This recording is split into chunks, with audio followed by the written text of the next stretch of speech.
రోజు గౌరవనీయులైన నియోజకవర్గ ఇన్ఛార్జ్ సోదరులు జాన్సన్ నాయక్ గారి ఆధ్వర్యంలో విచ్చేసిన మా గౌరవనీయులైన 56 మంది గెలిచిన సర్పంచులు, వారితో పాటు ఈరోజు పార్టీలో చేరుతున్న ఇద్దరు మాజీ మండల పరిషత్ అధ్యక్షులు, ఇద్దరు కూడా బీజేపీ పార్టీ నుంచి చేరుతా ఉన్నారు. ఆయన కూర్చొని బక్షినాయక్ గారిని కూర్చొని ఇద్దరు కూడా వారికి కూడా హృదయపూర్వకంగా స్వాగతం. మొన్ననే చేరిన బక్షినాయక్ గారికి కూడా కాంగ్రెస్ పార్టీ నుంచి చేరినారు, వారికి కూడా స్వాగతం. అట్లాగే వేదికపై ఆసీనులైన పెద్దలు అన్న మాజీ చీఫ్ విప్ వినయ్ భాస్కర్ గారు, మాజీ శాసన మండలి సభ్యులు కర్నె ప్రభాకర్ గారు, మాజీ ఎమ్మెల్యేలు గౌరవనీయులు సురేందర్ గారు, షకీల్ గారు, అదేవిధంగా వేదికపైన ఉన్న ఖానాపూర్ నియోజకవర్గంలోని వివిధ మండలాల పార్టీ అధ్యక్షులు, సీనియర్ నాయకులు, రాష్ట్ర మరియు జిల్లా నాయకులు, గెలిచిన సర్పంచులు, అదేవిధంగా వారి బంధుమిత్రులు, పేరు పేరున అందరికీ హృదయపూర్వకంగా నమస్కారం, హృదయపూర్వకంగా మీకు స్వాగతం. సో నాకు జాన్సన్ ఏం చెప్పిండంటే 12 గంటల వరకు వస్తారు మా వాళ్ళు అన్నాడు. కానీ మళ్ళీ నాకు ఫోన్ చేసి అన్న 9 గంటల వరకే వచ్చినట్టాడు. కాబట్టి కొద్దిగా ఆలస్యమైంది, దయచేసి ఏమనుకోవద్దు మీరు ఎవరు కూడా. ఎందుకంటే ఎల్లారెడ్డి నియోజకవర్గంలో ఒక చిన్న సంఘటన, చాలా దుర్మార్గమైన సంఘటన జరిగింది. ఒక గెలిచిన కాంగ్రెస్ ఓడు తక్కువ ఓట్లతో గెలిచిండు, కానీ గెలిచి వాని కళ్ళు ఎంత నెత్తికెక్కినాయంటే రేవంత్ రెడ్డిని, అధికార బలాన్ని, అధికార మదాన్ని చూసుకొని ట్రాక్టర్ తీసుకొచ్చి పోటీ చేసి ఓడిపోయిన మన అభ్యర్థి ఇంటి ముంగట కూర్చుంటే అరుగు మీద ఇంట్లోకి ట్రాక్టర్ తీసుకొని వచ్చి అక్కడ ఉండే 5-6 గుద్దిండు. గుద్దితే అందులో ఇద్దరు చాలా సీరియస్ ఉన్నారు. వాళ్ళిద్దరు హాస్పిటల్లో ఉంటే హాస్పిటల్ వాళ్ళని కలవనీకి పోయి డాక్టర్లతో మాట్లాడొచ్చే వరకు కొంత ఆలస్యమైంది. దయచేసి ఏమనుకోవద్దని కోరుతా ఉన్నాం. అయితే మీ అందరితోని ప్రార్థన, మీ అందరికీ చేసే విజ్ఞప్తి ఒకటే. 2001వ సంవత్సరంలో ఆనాడు పార్టీ పుట్టిన కొత్తలోనే మరి మొట్టమొదలు వచ్చిన ఎన్నికలు పల్లె ఎన్నికలు, పంచాయతీ ఎన్నికలు. 2001 ఏప్రిల్లో పార్టీ పుడితే జూన్ మాసంలో ఎలక్షన్లు వచ్చినాయి. ఎలక్షన్లు వచ్చిన తర్వాతనే మరి ఊరూరికి గులాబీ జెండా పోయింది, ఊరూరికి తెలంగాణ నినాదం పోయింది, జై తెలంగాణ అనే నినాదం. ఆ రోజు 2001లో మారుమోగితే 13 ఏళ్ళు కేసీఆర్ గారు అలుపెరగకుండా మీ అందరి ఆశీర్వాదంతో కొట్లాడితే చివరికి తెలంగాణ రాష్ట్రం వచ్చింది. మరి తెలంగాణ రాష్ట్రం వచ్చిన తర్వాత 10 ఏళ్ల పాటు కేసీఆర్ గారి నాయకత్వంలో బ్రహ్మాండంగా పనిచేసుకున్నాం. నిజానికి ఖానాపూర్కి ఒక మంచి మనకు పార్టీతో మంచి అనుబంధం ఉంది. మొదటి నుంచి 2001 నుంచి కూడా అనుబంధం అట్లే కొనసాగింది. 2004లో కూడా మీరు ఎమ్మెల్యేగా ఆనాడు గోవింద్ నాయక్ గారిని ఆ రోజు ఖానాపూర్లో గెలిపించుకున్నారు. 2009లో ఓడిపోయినా మళ్ళీ 14లో 18లో 2 సార్లు మళ్ళీ గెలిపించుకున్నారు. ఇప్పటికి 5 సార్లు పార్టీ పుట్టిన తర్వాత ఎన్నికలు జరిగితే 3 సార్లు ఖానాపూర్లో గులాబీ జెండా ఎగిరేసినారు. ఒక్కసారి మొన్న 23లో కూడా మొన్న మన నిజానికి గెలిచినట్టే లెక్క. కేవలం 2000 ఓటుతో పోయింది. మొన్న జాన్సన్ నిలబడ్డప్పుడు 2000 ఓట్లు అటు ఇటు అయితే మనకు బ్రహ్మాండంగా ఇప్పుడు ఇక్కడ ఎమ్మెల్యే ఉంటుండే. బట్ అయినప్పటికీ బాధ లేదు, ఎందుకంటే ఓడిపోయినా తమ్ముడు జాన్సన్ మాత్రం మీ మధ్యలో ఉన్నాడు. మీ ఎమ్మెల్యే కంటే ఖానాపూర్లో ఎక్కువ తిరుగుతున్నాడు ఇలా జాన్సన్ నాయక్. నాకైతే బలమైన నమ్మకం ఉంది, మళ్ళా ఎలక్షన్ కింద వాళ్ళు ఇప్పుడు పెట్టినా ఎప్పుడు పెట్టినా ఈసారి గులాబీ జెండా పక్కా ఎగురుతుంది ఖానాపూర్లో అన్న విశ్వాసం నాకు మిమ్మల్ని అందరినీ చూస్తే వస్తూ ఉన్నది. ఎందుకంటే సామాన్యమైన విషయం కాదు. ఎప్పుడైనా కూడా సర్పంచ్ ఎలక్షన్లు, లోకల్ బాడీ ఎలక్షన్లు జనరల్గా అధికార పార్టీకి అనుకూలంగా ఉంటాయి. కానీ ఇలా మీరు చూస్తున్నారు పరిస్థితి ఎట్లా మారిందో. 2 ఏళ్లలోనే ఒక గవర్నమెంట్ వచ్చి 2 ఏళ్ళు అయిందో కాలేదో ఇలా ముఖ్యమంత్రి గారు కాలికి బల్పం కట్టుకొని విజయోత్సవాల పేరు మీద జిల్లా తిరిగినా కూడా పంచాయతీ ఎన్నికల్లో ఎన్నడూ ఏ ముఖ్యమంత్రి చేయడు ప్రచారం. సర్పంచ్ ఎలక్షన్లో ముఖ్యమంత్రులు ప్రచారం చేయంగా ఎప్పుడైనా చూసినామా? ఎన్టీ రామారావు గారిని చూసినాం, తర్వాత చంద్రబాబు నాయుడు గారిని చూసినాం, రాజశేఖర రెడ్డి గారిని చూసినాం, రోషయ్య గారు, కిరణ్ కుమార్ రెడ్డి గారు, కేసీఆర్ గారు, మన కళ్ళ ముంగట్నే 6-7 ముఖ్యమంత్రులను చూసినాం. ఎవరన్నా ఒక్కరు పంచాయతీ ఎన్నికల ప్రచారం చేసినారండి ముఖ్యమంత్రి? ఎవరు చేయరు జనరల్గా. కానీ ఈ ముఖ్యమంత్రి కాలికి బల్పం కట్టుకొని తిరుగుతున్నాడు. తిరిగి జిల్లాకు పోయి 2 ఏళ్ల విజయోత్సవం అని చెప్పి పరోక్షంగా ఎలక్షన్ల ప్రచారం చేసినా ఇవాళ గణనీయమైన ఫలితాలు మనకు వస్తూ ఉన్నాయి. ఇంకా ఘోరం ఏంటంటే ఎమ్మెల్యేలు బెదిరిస్తూ ఉన్నారు. ఒక్కొక్క కాంగ్రెస్ ఎమ్మెల్యే ఇలా కళ్ళు నెత్తికెక్కి అధికార మదం తలకెక్కి ఇష్టం వచ్చినట్టు మాట్లాడుతున్నారు.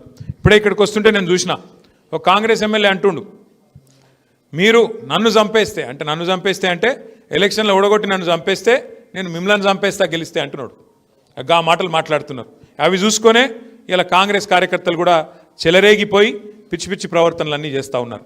నేను దయచేసి ఇక్కడ గెలిచి వచ్చిన మా సర్పంచులు ఎవరైతే మొత్తం 56 మంది, వారితో పాటు ఇవాళ చేరుతున్న 4 ఇండిపెండెంట్ సర్పంచులు ఉన్నారో 60 మంది మా ఖానాపూర్ నియోజకవర్గంలో మీకు నేను చేసే విజ్ఞప్తి ఒకటే. సర్పంచులకు నిధులు అనేది ఎమ్మెల్యే ఇయ్యడు.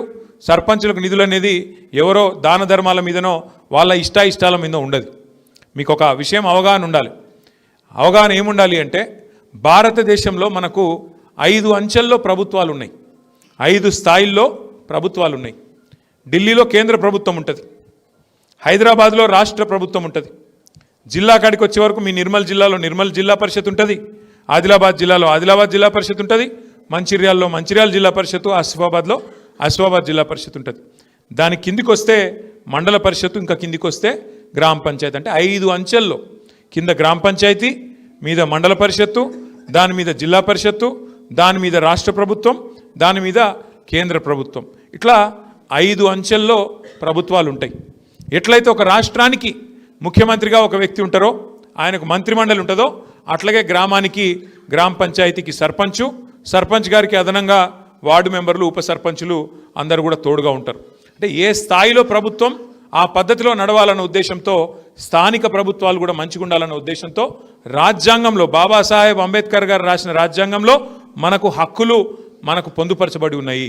ఇవాళ ఎవడన్నా ఎమ్మెల్యే నేను ఇందిరమ్మ ఇల్లియా, నేను ఫలానదియా అంటే మీరు వాళ్ళకి చెప్పాల్సింది ఒకటే, నువ్వు ఇచ్చేదేమీ నీ సొత్తు కాదు, నీ అయ్య సొత్తు, నీ అత్త సొత్తు కాదు, రాజ్యాంగం బాబాసాహెబ్ రాసిన రాజ్యాంగం ప్రకారం నా గ్రామానికి నిధులు రావాలే, ఎట్లా ఇయ్యవు నువ్వు అని నిలదీసే హక్కు మనకున్నది. ఆ విచక్షణ కూడా మనం తప్పకుండా తెచ్చుకోవాలా, తెచ్చుకొని మన హక్కుల కోసం మనం కొట్లాడాలా. అయితే ఇక్కడ ఎట్లుంటుందంటే, రేవంత్ రెడ్డి కాంగ్రెస్ ప్రభుత్వం మరి హడావుడిగా బీసీలను మోసం చేసి 42% అని మాటలు చెప్పి, దొంగ మాటలు చెప్పి, ఆఖరికి ఉన్న 24ని తగ్గించి 17 చేసి ఎలక్షన్ పెట్టిండు. ఎందుకు అంటే ఒకటే కారణం, ఫైనాన్స్ కమిషన్ నుంచి జాతీయ స్థాయిలో ఫైనాన్స్ కమిషన్ ఒకటి ఉంటుంది. ఫైనాన్స్ కమిషను ప్రతి గ్రామానికి ప్రతి రాష్ట్రానికి నిధులు ఇస్తుంది. అంటే ఎంత గ్రామీణ జనాభా ఉన్నది, ఆ గ్రామీణ జనాభాకు తలా ఇంత అని చెప్పి నిధులు ఇస్తారు. అట్లే పట్టణ జనాభా ఎంత ఉన్నది, ఫైనాన్స్ కమిషన్ లెక్కల ప్రకారం మరి పట్టణంలో ఉండే వాళ్ళకు, కౌన్సిలర్లకు, చైర్మన్లకు, మున్సిపాలిటీలకు అక్కడ నిధులు ఇస్తారు. అయితే ఏ నిష్పత్తిలో ఇస్తారు డబ్బులు అంటే, పైనుంచి ఫైనాన్స్ కమిషన్ నుంచి ఇప్పుడు మన తెలంగాణ రాష్ట్రానికి సకాలంలో ఎన్నికలు పెట్టకపోవడం వల్ల ఒక 3,500 కోట్ల దాకా పైసలు రావాలి. ఆ 3,500 కోట్లల్లో డైరెక్ట్గా 70% సర్పంచ్ గారికే రావాలా, గ్రామ పంచాయతీకే రావాలా. ఒక 20% మండల పరిషత్ ఉంటే మండల పరిషత్కి వస్తాయి. ఒక 10% జిల్లా పరిషత్ ఉంటే జిల్లా పరిషత్కి వస్తాయి. అంటే రూపాయి స్థానిక సంస్థలకు ఢిల్లీ నుంచి విడుదలైతే 70 పైసలు సర్పంచులకు, గ్రామాలకు, 20 పైసలు మండల పరిషత్కు, ఒక 10 పైసలు జిల్లా పరిషత్కు ఇవ్వాల్సి ఉంటుంది. ఇది మీ హక్కు. ఇది వాళ్ళెవరో వీళ్ళెవరో వాళ్ళ ఇష్టానికి అనుగుణంగా చేసేందుకు వీలు లేదు. అట్లాగే ఇంకొక విషయం కూడా మీరు తెలుసుకోవాలి. చాలామంది మిత్రులు అంటారు, నేను దాదాపు 1 సంవత్సరంన్నర 2 సంవత్సరాల పాటు నేను పంచాయతీరాజ్ మంత్రిగా కూడా పనిచేసిన. ఎట్లుంటుందంటే ఊళ్ళలో కొట్లాటలు, అన్నా నేను సర్పంచ్ గెలిచిన, మరి సర్పంచ్ ఏమో ఒకటే ఊళ్ళో గెలిచిండు, మరి నేను ఎంపీటీసీ గెలిచిన, ఎంపీటీసీ ఏమో 3 ఊళ్ళ మధ్యలో గెలిచిన, నేను 3 ఊళ్ళు ఓట్లు వేస్తే గెలిచిన నేను, మరి నాకు పెద్ద కుర్చీ ఉండాలి, నాకు పెద్ద పదవి ఉండాలి, నాకు సర్పంచ్కి ఏం పోటీ అని చెప్పి ఎంపీటీసీలు అడుగుతూ ఉంటారు. మీరు ఎంపీటీసీ పాత్ర, జెడ్పీటీసీ పాత్ర కూడా మనం అర్థం చేసుకుంటే పంచాయతీ ఉండదు సర్పంచ్ గారితో, ఉప సర్పంచ్ గారితో. ఇప్పుడు మీరు అదే ఇన్ని ఉంటారు, అది మన అడ్వర్టైజ్మెంట్ చూసే ఉంటారు మీరు. భగవంతునికి భక్తునికి అనుసంధానం ఏమిటిది? అంబికా దర్బార్ బత్త. అగో ఎంపీటీసీ పాత్ర కూడా గదే. ఎంపీటీసీ అంటే ఆయన ఏం చేయాలంటే, ఇప్పుడు నేను చెప్పినట్టు 70 పైసలు గ్రామానికి వస్తాయి ఫైనాన్స్ కమిషన్ పైసలు, 20 పైసలు మండలానికి వస్తాయి, 10 పైసలు మరి రూపాయల జిల్లా పరిషత్కి వస్తాయి 10%. మరి ఎవరు ఎక్కడ ఏం ఖర్చు పెట్టాలి? ఇప్పుడు జిల్లా పరిషత్ ఖర్చు పెట్టాలన్నా ఊళ్ళలోనే ఖర్చు పెట్టాలి, మండల పరిషత్ ఖర్చు పెట్టాలన్నా ఊళ్ళలోనే ఖర్చు పెట్టాలి, గ్రామ పంచాయతీ ఖర్చు పెట్టాలన్నా ఊళ్ళోనే ఖర్చు పెట్టాలి. కాకపోతే మరి పైసలు ఒకరితోనొకరు సమన్వయం చేసుకొని ఎట్లా పెట్టాలి, ప్రజలకు అవసరమయ్యే పనులు ఏమిటి, వాటిని ఎట్లా చేసుకోవాలి, రోడే అన్నా, మోరే అన్నా, సీసీ ప్లాట్ఫామ్ పోయి అన్నా, ఇంకోటి చేయన్నా, ఇది నిర్ణయించుకునేందుకు గ్రామ పంచాయతీకి మండలానికి మధ్యన అనుసంధానకర్త, భగవంతునికి భక్తునికి అనుసంధానం లెక్క గ్రామ పంచాయతీకి సర్పంచ్కు, మండలానికి అనుసంధానకర్త ఎవరు? ఎంపీటీసీ గారు. అట్లాగే మండల పరిషత్కు జిల్లా పరిషత్కు అనుసంధానం ఎవరు? జెడ్పీటీసీ గారు. అందుకే పంచాయతీ వద్దు. ఎంపీటీసీ పని ఏంది?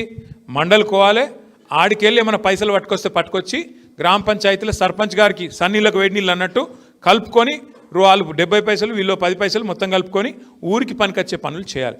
అంతేగాని కుర్చీల కొట్లాటలు, నువ్వు కుర్చీ చేసుకుంటావు నేను పక్కకు కూర్చుంటా, ఆ కొట్లాట పెట్టుకుంటే ఇక అది ఒడవది తెగది, మొత్తానికి ఊరాగమవుతుంది. కాబట్టి మనం హక్కులు తెలుసుకోవాలి. ముందు గ్రామ పంచాయతీలో సర్పంచ్ పాత్ర ఏంది, వార్డు సభ్యుల పాత్ర ఏంది, ఉప సర్పంచ్ గారి పాత్ర ఏంది, ఇవన్నీ కూడా తెలుసుకోవాలి. అందుకే ఏం చేద్దాం అనుకుంటున్నామంటే ఇప్పుడు 17 తారీఖు రోజు ఎలక్షన్లు రేపు అయిపోతాయి.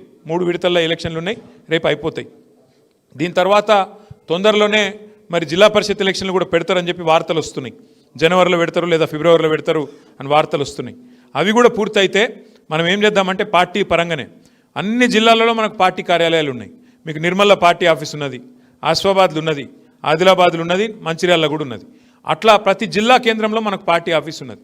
ఆలోచన ఏంది అంటే కొత్తగా గెలిచిన స్థానిక సంస్థల ప్రజాప్రతినిధులకు అవగాహన సదస్సులు, అంటే మీ నిధులేంది, మీ విధులేంది, మీ హక్కులేంది, మీరు గ్రామానికి చేయాల్సిన పనులేంది, ఇవి కొంత మనం అవగాహన చేసుకుంటే దాని ప్రకారం పనిచేసుకోవచ్చు.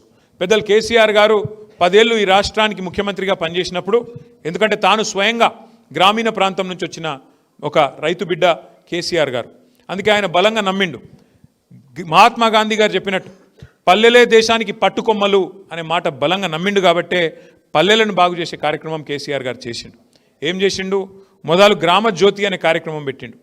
ఆ తర్వాత పల్లె ప్రగతి అనే కార్యక్రమం తీసుకొచ్చి నెల ప్రతి పల్లెకు మీకు ఫైనాన్స్ కమిషన్ ద్వారా వచ్చే డబ్బులు కేంద్ర ప్రభుత్వం నుంచి రూపాయి వస్తే రాష్ట్ర ప్రభుత్వం కూడా దానికి ఒక రూపాయి తోడు చేసి ప్రతి నెల జీతం ఇచ్చినట్టే 1వ తారీఖు కానీ 2వ తారీఖు కానీ మీకు గ్రామ పంచాయతీకి ఇవ్వాల్సిన నిధులను టంచనుగా మీ ఖాతాలో వేసి, ఎందుకంటే విధులు చెప్పడమే కాదు కదా, ఏం చేయాలనో పని చెప్పుడే కాదు, నిధులు కూడా ఇవ్వాలి.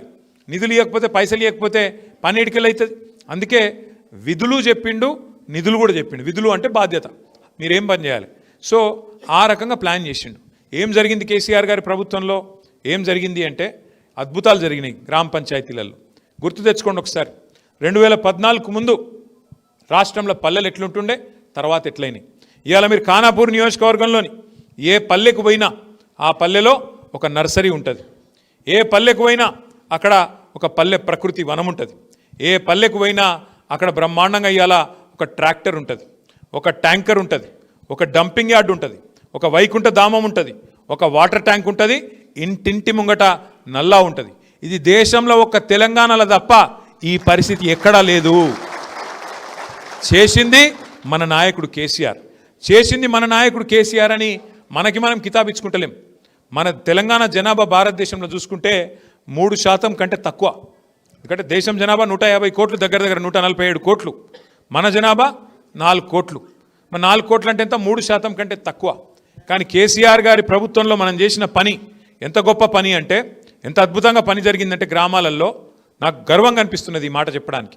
3% కంటే తక్కువ జనాభా ఉన్న తెలంగాణ ట్రాక్టర్లు, ట్యాంకర్లు, నర్సరీలు, పల్లెల్లో హరితహారం చెట్లు, డంపింగ్ యార్డ్లు, వైకుంఠ ధామాలు, పల్లె ప్రకృతి వనాలు, అట్లాగే పారిశుద్ధ్యం, ఇవన్నీ చేసుట్లా 3% కంటే తక్కువ జనాభా ఉన్న తెలంగాణ జాతీయ పంచాయతీరాజ్ అవార్డులు ప్రకటిస్తే 30% అవార్డులు గెలుచుకొని ఒక రికార్డు సృష్టించిందనే మాట నేను మీకు విజ్ఞప్తి చేస్తా ఉన్నా. కేంద్ర ప్రభుత్వం ఒక పథకం తీసుకొచ్చింది, సంసద్ ఆదర్శ గ్రామీణ యోజన అని. అంటే సాగి అంటారు దాన్ని, సంసద్ ఆదర్శ గ్రామీణ యోజన. ప్రతి పార్లమెంటులో, దేశంలో 543 పార్లమెంట్ స్థానాలు ఉంటే ప్రతి పార్లమెంటులో ఒక ఆదర్శ గ్రామం చేయాలి అని చెప్పి వాళ్ళు ప్రయత్నం చేసిండ్రు. మనమేమో ఇక్కడ అద్భుతంగా పల్లె ప్రగతితో ముందుకు దూసుకొని పోతున్నాం. వాళ్ళు మొత్తం దేశంలో బెస్ట్ గ్రామ పంచాయతీలు 20 ఎక్కడున్నాయని లిస్టు పెట్టిండ్రు. 20 గ్రామ పంచాయతీల లిస్టు పెడితే 20కి 20 తెలంగాణ గ్రామాలే వచ్చినాయి. గది కేసీఆర్ చేసిన పని తెలంగాణలో. కానీ 2 ఏళ్ల నుంచి ఏమవుతుంది తెలంగాణలో? మన ప్రభుత్వం పోయినాక అడిగినోడు లేడు, పట్టించుకున్నోడు లేడు. గ్రామాలు మళ్ళీ ఇవాళ అనాథలైనవి, పల్లెలు ఇవాళ దిక్కులేని పరిస్థితి వచ్చింది. ట్రాక్టర్ల కనీసం డీజిల్ పోయించేటోడు లేడు. కనీసం ఆ ట్రాక్టర్ ఏడ తిరగాలి, ఎటు పోవాలి, పారిశుద్ధ్యం ఏంది, ఏం వ్యవహారం చేయాలి, పట్టించుకున్నవాడు లేడు. ఎందుకంటే ఆ పరిస్థితి కాంగ్రెస్ ప్రభుత్వం మళ్ళీ తీసుకొచ్చింది. 2014 ముందు మార్పు ఆనాటి రోజులు తెస్తామన్నారు, నిజంగానే తెచ్చిర్రు ఆనాటి రోజులు. ఇదివరకు ఎట్లా దరిద్రంగా ఉండేనో పల్లెలు, మళ్ళీ దరిద్రం అంతా ఇవాళ పల్లెల్లో తాండవించేటట్టు కాంగ్రెస్ వచ్చిందంటే మళ్ళీ దరిద్రం వచ్చింది ఊళ్ళకి అన్నట్టు మొత్తం ఎక్కడికక్కడ లొల్లి లొల్లి బొబ్బ బొబ్బ. అందుకే నేను అంటున్నా, విధులు తెలుసుకోవాలి, నిధులు కూడా తెలుసుకోవాలి. ఇవాళ ఒక ఎమ్మెల్యే మాట్లాడుతున్నాడు, నేను ఇందిరమ్మ ఇల్లు ఇయ్యాను. నీ అయ్యే జాగిరా, నీ అత్త సొమ్మ? ఎవడి సొమ్ము, ఎవడి పైసలతో గడుపుతున్నావు నువ్వు? ఇందిరమ్మ ఇండ్లు అంటే అవి ప్రజల పైసలతోనే కడుతున్న ఇండ్లు తప్ప మీ ఇంటెనక పొలం అమ్మి కట్టేది కాదు. కాబట్టి బరాబర్ ఊళ్ళో పేదోళ్ళు ఎవరు, ఊళ్ళో తీర్మానం చేయాల్సింది మీరు సర్పంచులు. పేదవాళ్ళు ఎవరు, ఇల్లు లేని వాళ్ళు ఎవరు లిస్టు తయారు చేయాల్సింది మీరు. ఇందిరమ్మ కమిటీ మీద కూడా అవసరమైతే ఆజమాయిషీ చేసేది మీరు. కాబట్టి సర్పంచులు మీ హక్కులు తెలుసుకుంటే ఎవడన్నా ఎగురితే ఎమ్మెల్యేనో ఎంపీయో వాళ్ళ తాట తీసి లైన్లో పెట్టి నిజంగా న్యాయంగా పేదవాళ్ళు ఎవరైతే ఉన్నారో వాళ్ళకి ఇప్పించాల్సిన బాధ్యత మీరు తీసుకోవాలని చెప్పి నేను కోరుతా ఉన్నాను. అట్లాగే ఇంకొక 2 ఏళ్ళే కాంగ్రెస్ ప్రభుత్వం ఉండేది, ఇంకో 2-2.5 ఏళ్ళు అటెనక మళ్ళీ వచ్చేది మన ప్రభుత్వమే. మీకు తెలుసు, నాకు తెలుసు, రేవంత్ రెడ్డికి కూడా తెలుసు. ఎందుకంటే ప్రజలు ఎదురు చూస్తూ ఉన్నారు. ఇది ఎందుకు చెప్తున్నా మీకు ముఖ్యంగా అంటే, మీరు ఇప్పుడు గెలిచింది 5 ఏళ్ళ కోసం గెలిచినారు. ఇప్పుడు ఈ కాంగ్రెస్లో ఉండేది 2-2.5 ఏళ్ళే. అటెనక లాస్ట్ 2.5 ఏళ్ళు మళ్ళీ కేసీఆర్ గారి ప్రభుత్వంలో మీరు ఉంటారు. కాబట్టి నేను ఏం చెప్తున్నా అంటే, మీరు అందరూ ఊళ్ళలో మాట ఇచ్చి ఉంటారు, నేను ఇది చేస్తా అది చేస్తా అని. ఇప్పుడు కాంగ్రెస్ వాడు ఏమంటాడు, మరి ఇది చేయాలి అది చేయాలంటే నువ్వు నాతో రావాలి అంటాడు. నేనేమంటున్నా, ఇవాళ కాంగ్రెస్ ఎమ్మెల్యేలే దిక్కులేక వాళ్ళే ఉత్తరాలు రాసుకుంటున్నారు. మాకు పైసలు ఇస్తలేడు ముఖ్యమంత్రి అని చెప్పి ఒక ఆయన వరల్డ్ బ్యాంకు దరఖాస్తు పెట్టుకున్నాడు. ఇంకొక ఆయనేమో నాకు పైసలు ఇవ్వయా మహానుభావ అని చెప్పి బహిరంగ వేదికల మీద దండం పెడుతున్నాడు. కాబట్టి ఎమ్మెల్యేలకే దిక్కు లేదు, వాళ్ళు ఊర్లకేం పైసలు ఇస్తారు, వాళ్ళతో కలిసిపోతే ఏమొస్తుంది? వీళ్ళ వల్ల ఏమి కాదు. కాంగ్రెస్ ప్రభుత్వం వల్ల ఊదుగాలది పీరిలేవది. ఎందుకంటే వాళ్ళు 6 గ్యారంటీలు అన్నారు, 420 హామీలు ఇచ్చిండ్రు, ఒకటన్నా చక్కగా చేసిండ్రా? రుణమాఫీ అన్నారు, అది చారానగాలే. ఈ రుణమాఫీ సంగతి దేవుడెరుగు. యూరియాకే ఇచ్చేందుకు ముఖం లేదు వీళ్ళకు. యూరియా బస్తాల కోసము లైన్లు కట్టి ఆఖరి యుద్ధాలు చేసే పరిస్థితి వచ్చింది తెలంగాణలో.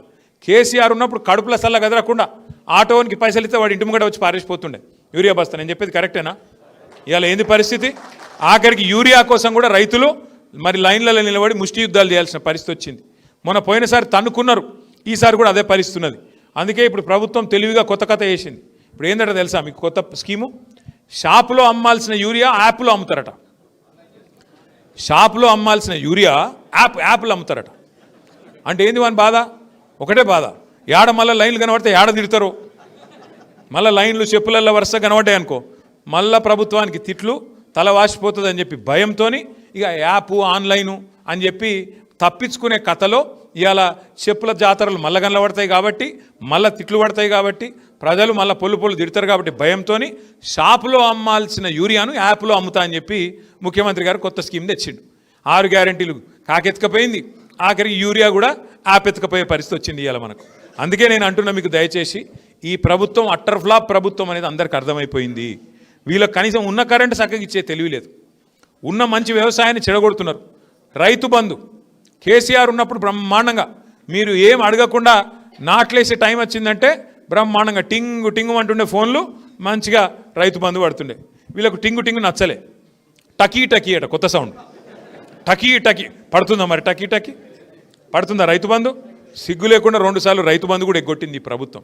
పెద్ద పెద్ద మాటలు మాట్లాడిరు అపోజిషన్లు ఉన్నప్పుడు. 2 పంటలకు ఇస్తారవా, 3 పంటలకు ఇవ్వాలని మాట్లాడిండు. ఇవాళ ఆ 2 పంటలకు ఇచ్చే ముఖం కూడా లేదు వీళ్ళకు. బాధ ఎక్కడ అనిపిస్తుంది అంటే, కేసీఆర్ 10,000 ఇస్తుండు, మేము 15,000 ఇస్తాం. కేసీఆర్ 2,000 ఇస్తే మేము 4,000 ఇస్తాం. కేసీఆర్ గారు 1,00,000 రూపాయలు ఇస్తుండు, లగ్గం చేసుకుంటే నేను తులం బంగారం ఇస్తా, అన్ని 100 రోజుల్లో చేస్తా. ఆ రోజేమో అందరికీ అన్నీ అన్నాడు, ఇవాళ కొందరికి కొన్ని, అది కూడా కొసిరి 2 ఏళ్ళు అయిన తర్వాత ఏది ఇస్తుండో ఏది ఇస్తలేడో వాళ్ళకి ఎరకలేదు.